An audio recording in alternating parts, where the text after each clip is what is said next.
নমস্কার বন্ধুরা, আমরা মার্কেটের অনেক কিছু বিষয় নিয়ে কথা বলবো। জিওপলিটিক্স কিছু নিয়ে কথা বলবো। মার্কেটের মধ্যে কি কি চলছে, সেবি চেয়ারপারসন চেঞ্জ হলেন, সেক্ষেত্রে কি কি জিনিস ঘটতে চলেছে। এনএসসি আবার নতুন সার্কুলার তৈরি করেছে, যেটা আপনারা নিশ্চয়ই অনেকেই শুনে থাকবেন যে বৃহস্পতিবারের জায়গায় আবার শুরু হতে চলেছে সোমবার। তো এখন দেখা যাক কি বিষয়। এই এক্সপায়ারির গেমটা এখনো অবধি চেঞ্জ হচ্ছে না, এটাই সবচেয়ে বড় ফ্যাক্টর।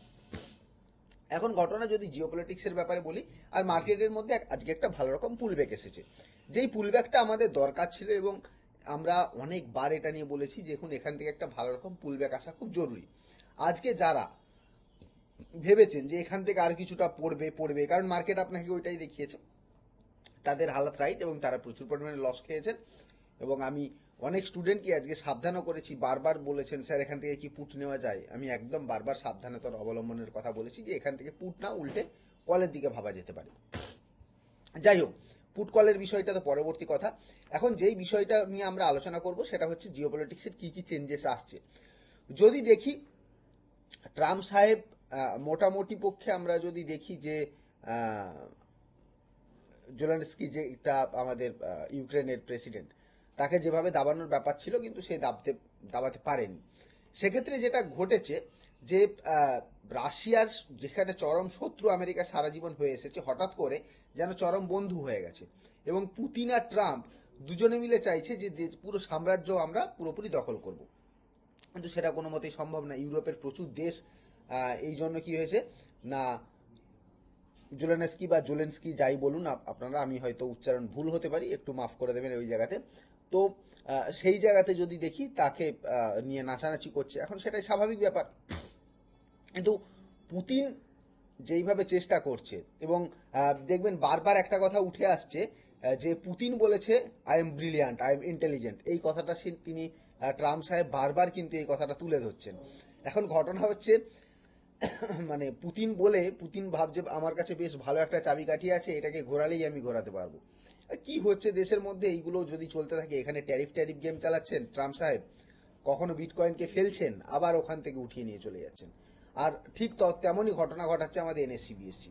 এখন এনএসসিতে যেটা ঘটনা ঘটেছে সেটা হচ্ছে গিয়ে বৃহস্পতিবার, মানে কালকে আমরা সবাই জানি যে এক্সপায়ারি আছে, সেই এক্সপায়ারিটা চেঞ্জ করে তারা নিয়ে আসছে সোমবার। এখন কালকের এক্সপায়ারি হবে, চিন্তা নেই, এর পরবর্তীকালে যেই গুলো হবে সেক্ষেত্রে সোমবার হবে, আমার মনে হয় এপ্রিল মাস থেকে স্টার্ট হতে পারে। এখন ঘটনা, যদি এটা হয় তাহলে কি কি পরিবর্তন হবে, আপনার কি মনে হচ্ছে? কোনো পরিবর্তন হবে না? অবশ্যই পরিবর্তন হবে।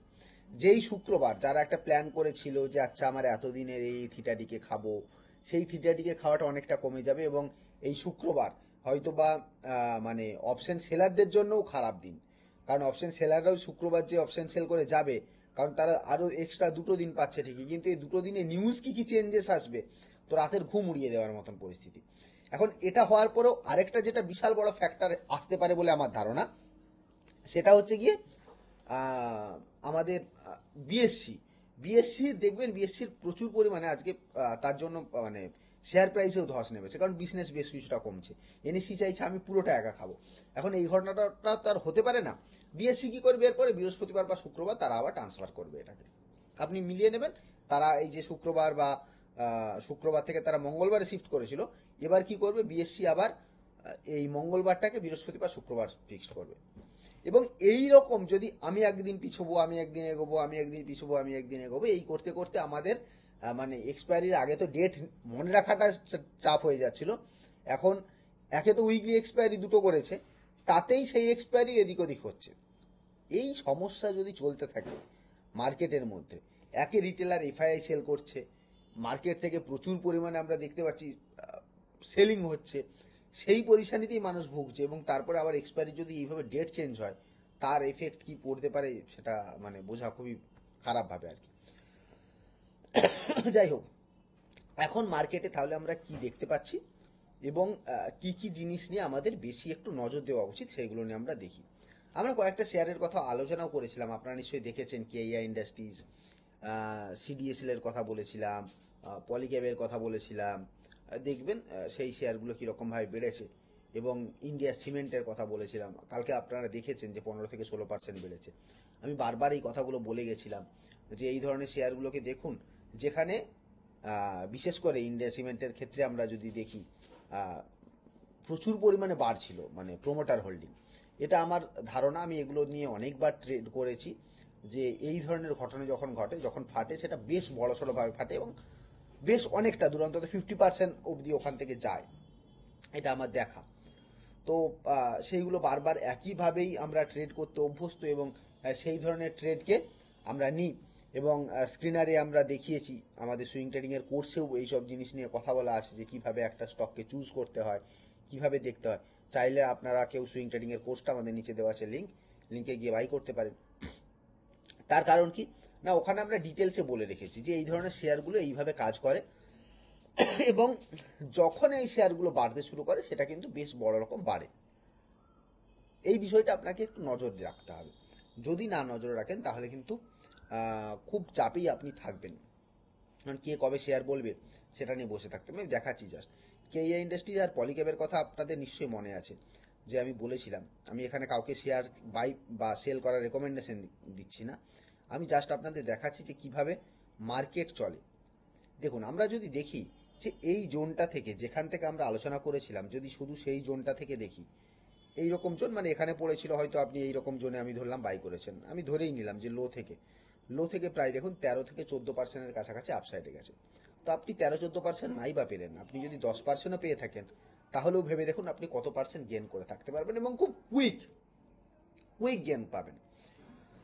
পলিক্যাবের ক্ষেত্রেও তাই ঘটেছে এবং এতে তো একদিনে ইন্ডিয়া সিমেন্টে একদিনেই 15% পেয়েছেন, মানে কালকে। সেক্ষেত্রে এই বিষয়গুলোকে যত তাড়াতাড়ি, যত ভালো করে দেখতে পাবেন, বুঝতে পারবেন, তত ভালো। যাই হোক, ভিডিও ভালো লেগে থাকলে ভিডিওটাকে অবশ্যই লাইক, শেয়ার, সাবস্ক্রাইব করতে ভুলবেন না। কালকে চলুন এক্সপায়ারি দিন কী কী নিফটি ঘটাচ্ছে এবং কী কী জিনিস নিয়ে আমাদের দেখতে হবে সেগুলো নিয়ে একটু আলোচনা করা যাক। ওকে, আর যদি কেউ আমাদের ক্লাসে জয়েন করতে চান তারা এই নাম্বারে যোগাযোগ করতে পারেন।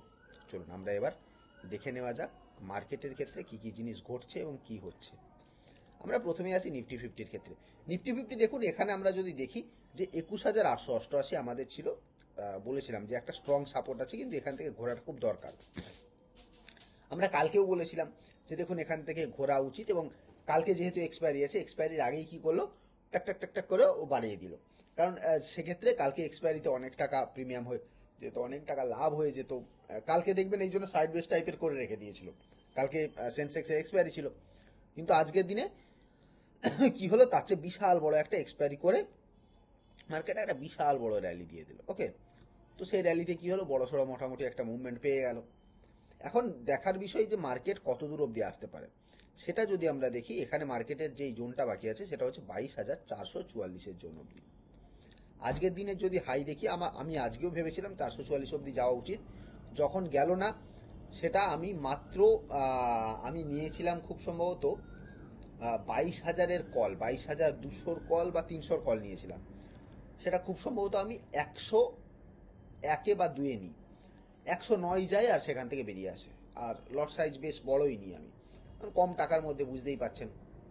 এখন ঘটনা কি, এই লট সাইজে এই এতটাই পরিমাণ মশা হয়েছে যে মশার ব্যাট নিয়ে বসতে হয়েছে। যাই হোক, এখন ঘটনা কি যে ওইটা 109 অবধি গেল, প্রথমবারে গেল, সেখানে বেচলাম না, তারপরে তো সেটা 70-80 অবধি চলে এলো, মানে আমার মনে 78 অবধি এলো, বসে রইলাম, পুরোটাকে হোল্ড করে তারপরে সেটা দিয়ে গেল 109 অবধি। আমি বুঝতে পারলাম যে এটা আজকে যাওয়ার মানে না যাওয়ার সম্ভাবনা খুব বেশি। যাই হোক, এইভাবে আজকে ট্রেড হলো, আমি দেখাবো, সেই ট্রেডেও দেখাবো। তার আগে তো সকালের দিকে বেশ ভালো প্রফিট হয়েছে। যাই হোক, এখন মার্কেট এখান থেকে যেটা করতে পারে সেটা হচ্ছে এই জোনের এই লেভেলটা অবধি আসতে পারে, হয়তোবা 22,500 লেভেল অবধি আমরা দেখতে পেতে পারি, কারণ 22,500 লেভেলে 22,555 অবধি দেখতে পেতে পারি, কারণ এখানে আছে একটা স্ট্রং রেজিস্ট্যান্স, তো এই লেভেল অবধি আসতে পারে, তো সেইটার দিকে আমরা একটু নজর রাখতে হবে। ওকে, এবার নেক্সট যদি আমরা দেখি ব্যাঙ্ক নিফটির ক্ষেত্রে, ব্যাঙ্ক নিফটিতেও দেখতে পেলাম বেশ ভালোই, এখান থেকে নিচ থেকেই সে আস্তে আস্তে করে উঠেছে। কালকেই বলেছি এখান থেকে মার্কেট দেখবেন এখান থেকে একটা পুল ব্যাক ভালো রকম নিচ্ছে, সেটাও আস্তে আস্তে করে এগোচ্ছে। তো এখানে যে জায়গাটা আছে সেটা হচ্ছে 48,888 এবং 49,000 লেভেল, এই দুটো লেভেল আপনাদের নজর রাখতে হবে। সেটা হচ্ছে 48,888 লেভেল এবং 49,022 লেভেল, এই দুটো লেভেলকে আপনাদের নজর রাখতে হবে এবং এই দুটো লেভেল অবধি আসতে পারে। ওকে, আচ্ছা, এবার আসি আর তেমন কিছু নেই। এবার আসি কালকের দিনে আমরা কিভাবে ট্রেডকে দেখবো এবং কিভাবে ট্রেড করব। সেটা আজকে সকালেই যদি আমার সাথে মানে আমি যেহেতু পার্সোনালি ক্লাসে আমরা যেটা করেছি আজকে একটা বিশাল বড় প্রফিট পেয়েছি। এখানে 155 গিয়ে আমি প্রথম বুক করি, ওখানে আমি প্রায় 15 পয়েন্টের কাছাকাছি। তারপরে 155 থেকে 222 অবধি এখানে যাই, এখানে আমি প্রায় 28 থেকে 33 পয়েন্টের কাছাকাছি। ওকে, এইটা ছিল আজকে ট্রেডিংয়ের আমার পাওয়া। পুট সাইডে আমি সেইভাবে নিই না, কারণ এইসব যখনই এই ধরনের ট্রেন্ড যায়, পজিটিভ ট্রেন্ড যায়, সেই জায়গাতে পুট সাইজে নেওয়াটা হচ্ছে বোকামি ছাড়া আমি কিছু মনে করি না। কারণ এইসব জায়গাতে পুট সাইজ মানে পুটের সাইডে আপনি না নেওয়াটাই ভালো। কারণ ট্রেন্ড ইজ ফ্রেন্ড, আমি বারবার বলি, যদি ট্রেডিং করতে হয়, যদি ট্রেডিংকে আপনাকে পেশা বানাতে হয়, যদি ট্রেডিংকে আপনার ব্রেড অ্যান্ড বাটার বানাতে হয়, তাহলে কয়েকটা জিনিস আপনাকে খুব মাথায় রাখতে হবে। ডিসিপ্লিন, ট্রেন্ড, প্রাইস অ্যাকশন, এই কয়েকটা জিনিস ভীষণভাবে মাথায় রাখতে হবে। এবং এখানে যদি দেখেন 130-এর প্রিমিয়াম আপনি 260-এ বা 290 বা 150-এ যদি বাই করেন, 300 অবধি গিয়েছিল জাস্ট এই জায়গাতে। তো এই জায়গায় যাওয়ার পরে এখানে দেখুন একটা ফ্ল্যাগ টাইপের প্যাটার্ন বানিয়েছে, তারপরে সে উঠেছে, উঠে আবার এখানে কিছুক্ষণ ধরে দাঁড়িয়েছে, তারপরে সে আবার উঠেছে, আবার এখানে কিছুক্ষণ ধরে দাঁড়িয়েছে, আবার উঠেছে। এবং ঠিক এক্সাক্ট এর অপোজিটটা ঘটে যখন মার্কেট পড়তে শুরু করে। এগুলো অনেকবার দেখিয়েছি আমি, অনেকবার অনেক জায়গাতে বুঝিয়েছি। তারপরে যখন এখানে আসে, এখানে অনেকেই ভাবতে শুরু করেন যে এখান থেকে মার্কেট পড়বে। আমাদেরই একজন স্টুডেন্টের সাথে তখন কথা হচ্ছিল যে এখান থেকে মার্কেটে সি দেখা যেতে পারে। অনেকেই এখানে ভাববে যে এখান থেকে মার্কেট পড়া উচিত, কিন্তু আমি এখানে পার্সোনালি ভাবি যে এখান থেকে মার্কেট ওঠা উচিত, কারণ 288 থেকে আবার এইটা অবধি যায়। এবং এই যাওয়াতেই আমি প্রফিট এখানে বুক করি, যেইটার কথা বলছিলাম 100 নেওয়া, আমার এইরকম জোনে নেওয়া। তো যাই হোক, এখান থেকে এটা পড়ে এবং এখান থেকে তারপরে সেটা যায়। তো প্রিমিয়াম ভালো পাইনি ঠিকই, কিন্তু এটা যদি একসাথে যেত তাহলে ভালো রকম প্রিমিয়াম যেত। 122 থেকে 140-এর কাছাকাছি আমি প্রিমিয়ামটা পেতাম। আমি এইভাবেই ওই ট্রেডটাতে ঢোকা। তো সেটা যাই হোক, প্রিমিয়াম 8-10 পয়েন্ট পেয়েছি, কিন্তু বড় কোয়ান্টিটি থাকার কারণে একটা ঠিকঠাক প্রফিট হয়ে যায়। তো এই হচ্ছে ব্যাপার। এখন কালকের দিনে কি দেখা যেতে পারে? কালকের দিনে আমরা যদি দেখি যে এই জোনটাকে মার্কেট কিভাবে দেখছে। ওকে, তো এইভাবে একটা ট্রেন লাইন দেখুন, এখানে একটা ট্রায়াঙ্গেল টাইপের প্যাটার্ন তৈরি করেছে। এই ট্রায়াঙ্গেল প্যাটার্নে যদি দেখবেন যে ব্রেকআউট হচ্ছে 22,355 এই লেভেলটার উপরে, যেই দুটো আমরা জিনিস দেখতে পেতে পারি। প্রথম যে টার্গেট থাকবে সেটা হচ্ছে 22,444-এর লেভেল, সেকেন্ড টার্গেট থাকবে 22,488 লেভেল, থার্ড টার্গেট রাখতে পারি আমরা 22,522 এবং 22,555 লেভেল। ওকে, এই কয়েকটা লেভেল আমরা প্রত্যেকটাকে আমরা দেখব এবং এই লেভেলগুলোর দিকে আমরা নজর দেব এবং এই লেভেলগুলো আসতে পারে। সেক্ষেত্রে আপনাদের এই লেভেলগুলো আপনারা নজর রাখতে পারেন এবং এই লেভেলগুলো খুব ইজিলি আপনারা দেখতে পারেন। এইভাবে মার্কেটকে যদি দেখেন তাহলে ভালো যাবে আর কি। যাই হোক, মার্কেট হতে পারে ফ্ল্যাট, ধরুন ওপেনিং হলো মার্কেট, এখান থেকে এটাও হতে পারে। এখান থেকে মার্কেট কি করতে পারে, একটা ফ্ল্যাট ওপেনিং দিল, ওপেনিং দেওয়ার পরে তারপরে মার্কেট এখান থেকে আস্তে আস্তে করে কারেক্ট হলো। তো সেই ক্ষেত্রে আমরা এই রকম জোন অবধি দেখতে পেতে পারি 155 লেভেল অবধি। এখান থেকে কিন্তু রিভার্স যাওয়ার সম্ভাবনা আরও প্রবল।